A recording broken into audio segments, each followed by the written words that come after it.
The knock came at exactly midnight. 3 soft taps that I almost didn't hear over the sound of rain hammering against my windows. I wasn't expecting anyone, especially not on a night when the storm warnings had advised everyone to stay indoors. When I opened the door, there stood Ellie, my next-door neighbor, drenched from head to toe. Her mascara had created dark rivers down her cheeks, and I couldn't tell which was rain and which were tears. She was shivering, clutching herself as if she might fall apart otherwise. I don't want to go back home tonight, she whispered, her voice breaking. What happened next would change both our lives forever. If you're new here, hit that like button and subscribe to hear more real stories that remind us how unexpected moments can transform our lives. Your support means everything to this channel. My name is Daniel Mitchell. I'm a 38-year-old architect and single father to my daughter, Sophie, who was 10 at the time this story begins. We'd moved to Oakwood Heights about 8 months earlier, after my divorce was finalized. The neighborhood was quiet, family-oriented, and exactly what I thought Sophie needed: stability, safety, a place where we could rebuild. Our neighbor to the right was Ellie Carson, 35, an elementary school art teacher who had moved in just a few weeks after us. We'd exchanged pleasantries over the fence, borrowed the occasional cup of sugar, and waved hello while collecting mail, but that was the extent of our relationship. I knew she lived alone and sometimes heard her playing piano in the evenings. Sophie thought she was pretty cool, because she once complimented my daughter's sidewalk chalk drawings and showed her how to blend colors. That rainy night in October changed everything. "Come in," I said, stepping aside as Ellie stood trembling on my doorstep. "You're soaked." She hesitated before crossing the threshold, as if weighing whether this was a mistake. Water pooled beneath her feet on my entryway tile. "I'm sorry," she said, her voice barely audible. I didn't know where else to go. I guided her to the living room, grabbing a throw blanket from the couch. "Sit down. I'll make some tea." When I returned with 2 steaming mugs, she had wrapped herself in the blanket but was still shaking. Her eyes were fixed on the floor, and I noticed a bruise forming along her jawline that hadn't been visible in the dim porch light. "Ellie," I said carefully, setting the tea down. "What happened?" She took a deep breath, her hands clutching the mug so tightly I thought it might break. "My ex-boyfriend showed up at my house. He's not supposed to know where I live. I have a restraining order." My stomach tightened. I glanced upstairs, thinking of Sophie sleeping peacefully in her room. "Did he hurt you?" I asked, though the answer was written across her face. She nodded slightly. "He said he just wanted to talk. I shouldn't have opened the door. I thought he'd changed." Her voice cracked. "He started drinking and got angry when I told him to leave. I managed to get out the back door while he was in the bathroom." "Have you called the police?" "Not yet. My phone's at home. I just ran. I'm sorry to involve you in this, Daniel. I just didn't know where else to go." I handed her my phone. "Call them. Now." While Ellie spoke with the dispatcher, I checked on Sophie, who was still sound asleep, blissfully unaware of the drama unfolding downstairs. When I returned, Ellie was ending the call. "They're sending someone to check my house, but with the storm, it might be a while." She looked up at me, her eyes filled with shame and fear. "They asked if I had a safe place to stay tonight." "You do," I said without hesitation. "The guest room is made up. You can stay as long as you need to." Relief washed over her face, followed quickly by concern. "What about Sophie?"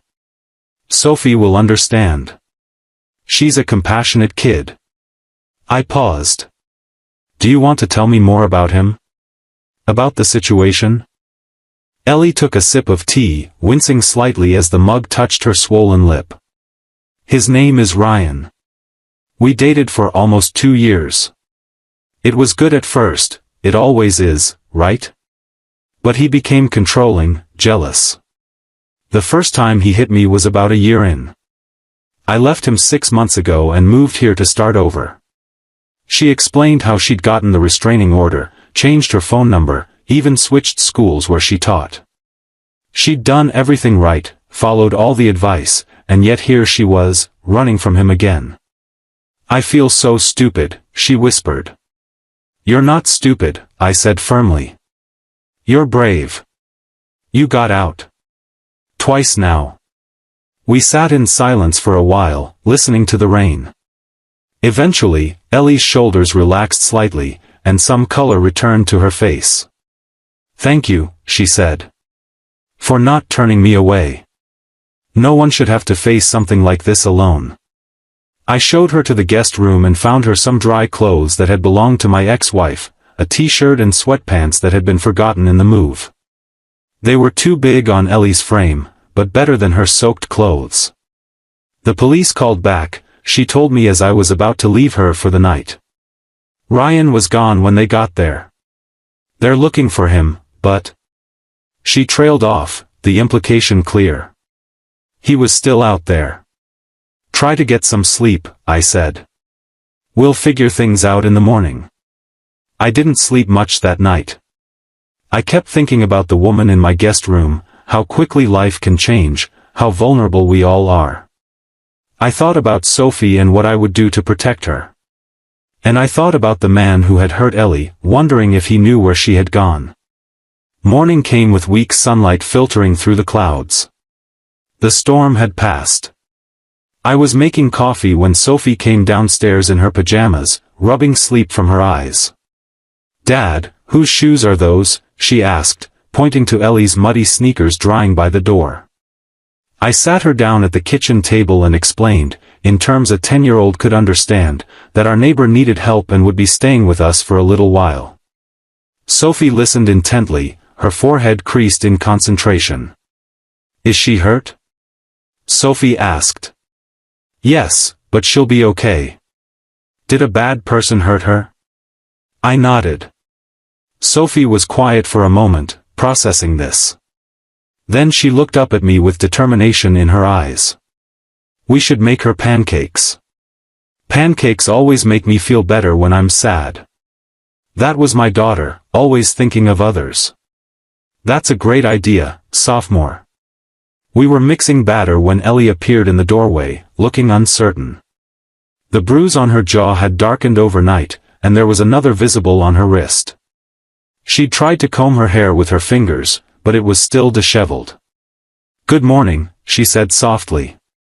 Sophie turned and stared for a moment before saying, We're making blueberry pancakes. They're the best kind for when you're sad. Ellie's eyes met mine over Sophie's head, a silent question about how much my daughter knew. Sophie knows you needed a safe place to stay, I explained. And that you might be with us for a few days. If that's still okay, Ellie added quickly. Of course it is, I assured her. The police called this morning. They still haven't found Ryan, but they're watching your house. Sophie approached Ellie with the solemnity only children can truly master. My dad says a bad person hurt you. When Tommy pushed me off the swing last year, my dad went to school and talked to his parents, and Tommy never pushed me again. Maybe my dad can talk to the bad person who hurt you.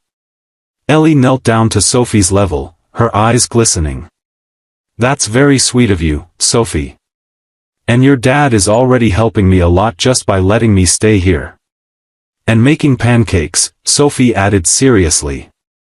And making pancakes, Ellie agreed with the first smile I'd seen from her since she arrived. That breakfast was the beginning of something none of us could have anticipated. Sophie immediately appointed herself Ellie's personal protector, showing her all her favorite hiding spots in the house, in case the bad man comes. Ellie, despite her situation, responded with genuine warmth to my daughter's efforts. Later that day, while Sophie was working on homework, Ellie and I sat at the kitchen table making a plan. She needed clothes and personal items from her house but was afraid to go alone. The police had advised against returning until Ryan was found. I offered to go for her, but she shook her head. I can't ask you to do that. What if he's watching the house? Then I'll call the police. Ellie, you need your things. She gave me a list and her house key, along with detailed instructions on where to find everything. Before I left, I called my sister, Maggie, to come stay with Sophie and Ellie. I didn't want them alone, just in case. Ellie's house was eerily quiet when I entered. It was neat and tastefully decorated, with student artwork framed on the walls and a piano in the corner of the living room. There was a shattered vase on the floor that I carefully stepped around. In the kitchen, chairs were overturned, and a wine bottle lay broken in the sink. Evidence of the previous night's violence. I moved quickly, gathering clothes, toiletries, and the other items on her list. In her bedroom, I found her phone charging on the nightstand. As I unplugged it, I noticed a framed photo of Ellie with an older couple, her parents, I assumed. I added it to the bag. Just as I was about to leave, I heard a car door slam outside. My heart raced as I peered through the blinds. A man was approaching the front door, tall, broad-shouldered, with dark hair. He moved with purpose, checking over his shoulder as he came up the walk. I pulled out my phone and dialed 911, whispering the situation to the dispatcher. They advised me to stay hidden until officers arrived. I retreated to the hallway, out of sight of the windows but where I could still hear if he tried to enter. The doorbell rang, followed by insistent knocking. Ellie, a man's voice called. I know you're in there. We need to talk. I'm sorry about last night. I was drunk. It won't happen again. The doorknob rattled. I held my breath. Ellie, please. I love you. I made a mistake. More rattling, harder this time. Then silence. I thought perhaps he'd given up, but then came the sound of breaking glass. He was trying to get in through a window. I looked around frantically for something to defend myself with if necessary. There was a baseball bat leaning against the wall in the hallway, Ellie's protection, I realized. I grabbed it just as I heard him climbing through the window. Police. Hands where I can see them. The sudden shout from outside made both me and the intruder freeze. Blue lights flashed through the windows. What followed was a blur of activity. Ryan was arrested on the front lawn, shouting that there was a misunderstanding.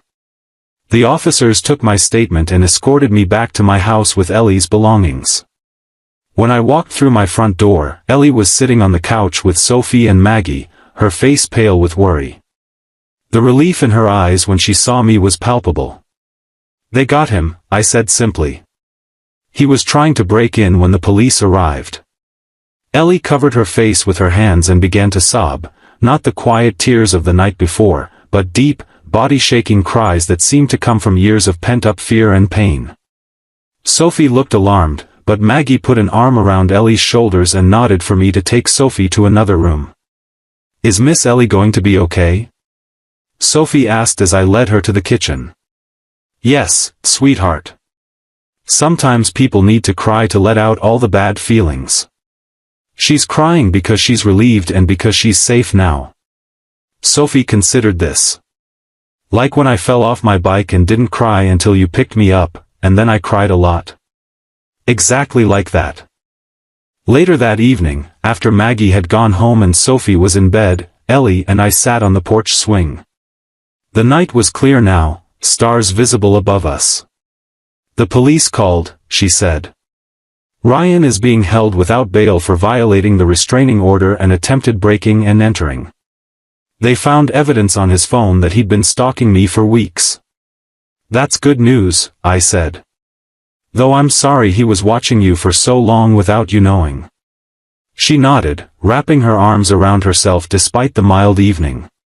They want me to come in tomorrow to give a formal statement and discuss pressing additional charges.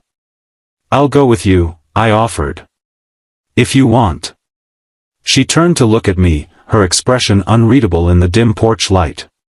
Why are you doing all this, Daniel? You barely know me. It was a fair question. Why had I so readily opened my home to her? Why was I willing to face potential danger on her behalf?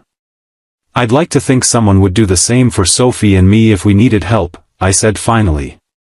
And maybe I know something about starting over after life falls apart. We sat in comfortable silence for a while before she spoke again.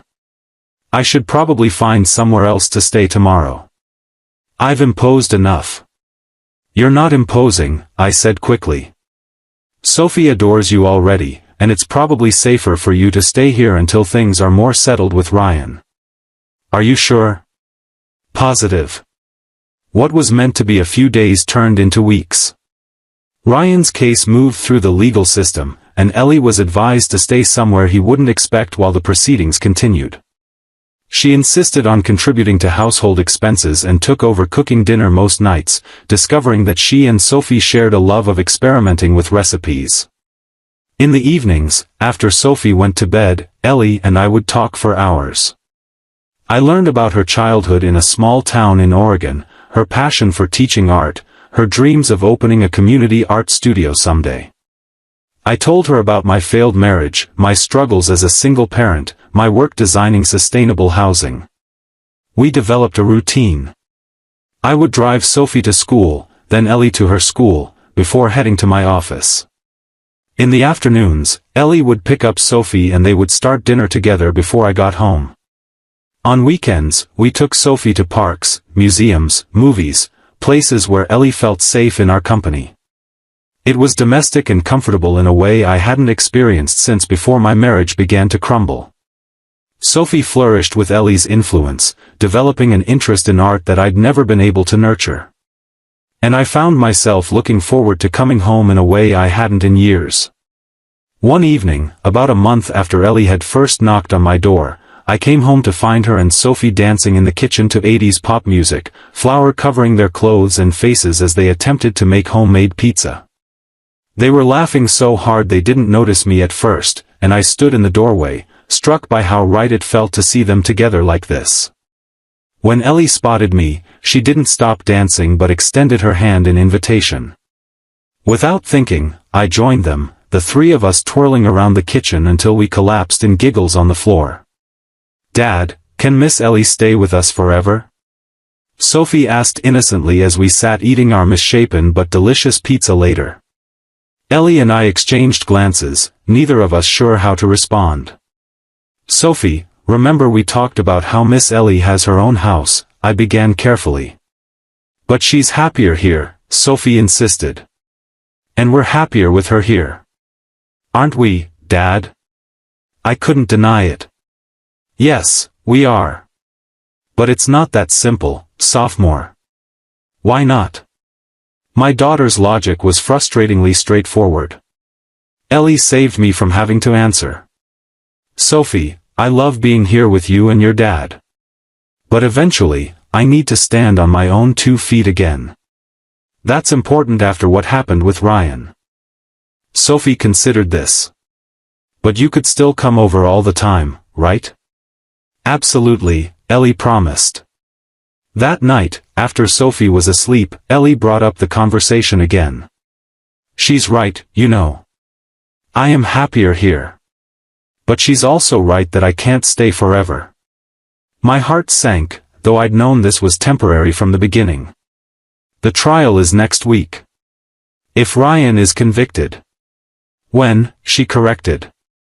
"When he's convicted. My lawyer is confident." "When he's convicted," I amended, "you'll be able."